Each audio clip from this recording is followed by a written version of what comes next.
Hello fellow associates, and welcome back to the Educated Associate channel. Today we're going to dive into the topic of evaluating your total compensation structure as opposed to what's going to be put in your checking account every 2 weeks in terms of your paychecks. After speaking with a bunch of different associate dentists, I've begun to find a trend. Most dentists look at how much they're going to get paid and then they compare that between contract offers, and they do very little to understand their total compensation package being offered within each offer specifically to allow for more practical comparisons between various offers. Let me provide a little clarity on what I mean by this. So like if you go work at a dental school and you're going to provide education, your salary is going to be a lot lower than like a private practice dentist. But in this education setting, you might be getting a 401k match at 5%. You might have health insurance benefits, free dental insurance for you and your family. There might be some other benefits baked into your contract that at the end of the day would make that contract worth a lot more than just that salary that they're going to pay you.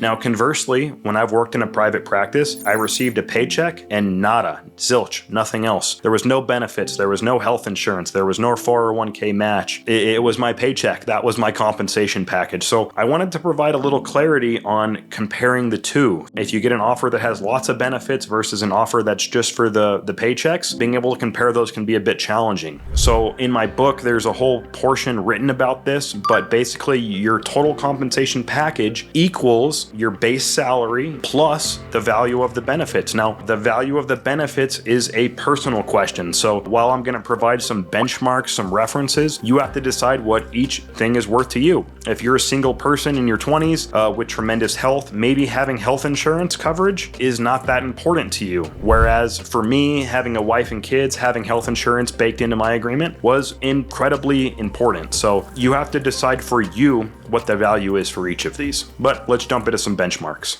So when I do this for each of my agreements, I assign a monetary value to the benefit being offered. So for reference, healthcare coverage is often valued between $4,000 and $12,000 per year. Again, depends on single or family and how quality that insurance coverage is. Dental insurance, again, big range, but $200 up to $600 per year would be a good estimate. Does the employer offer retirement contributions? Some employers will match 3, 4, 5, 6% into your 401ks. Depending on your salary, and a 5 or 6% match could result in a huge amount of money being put your direction over time. Another one, continuing education stipends, allowances, stuff like that. I've seen anywhere from $1,000 to $5,000 per year. Again, another fantastic benefit. If you have it, use it. I've seen some corporations willing to pay for their staff's membership. So if you're an ADA member, you're a member, you're doing Botox, so you're a member of the AAFE. So different memberships, again, wide range, $250 all the way up to $1,000 or more per year if they're going to cover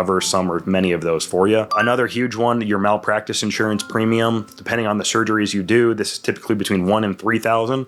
So if you look at health insurance, dental insurance, memberships, CE, malpractice insurance, you could have a compensation package of $20,000, $30,000, $40,000 coming your way in addition to your monthly paychecks. So this is again very important, and you should use these numbers as benchmarks and compare them against how much value they have for you to decide what your total compensation for each agreement is. Once you know your total compensation for each agreement, say you have 4 agreements, you can actually compare those on a apples to apples basis instead of an apples to oranges basis like we were beforehand. Let me know what you think. Do you already do this? Are you already assigning a monetary value to your benefits, adding that up and seeing what the total compensation would be? Or are you just looking at the base salary because that's all you care about? Again, let me know in the comments. I'd love to hear from you all. Like and follow for more financial advice tailored towards associate dentists. Let me know if you have any questions, comments, concerns, and as always, stay drilling, my friends.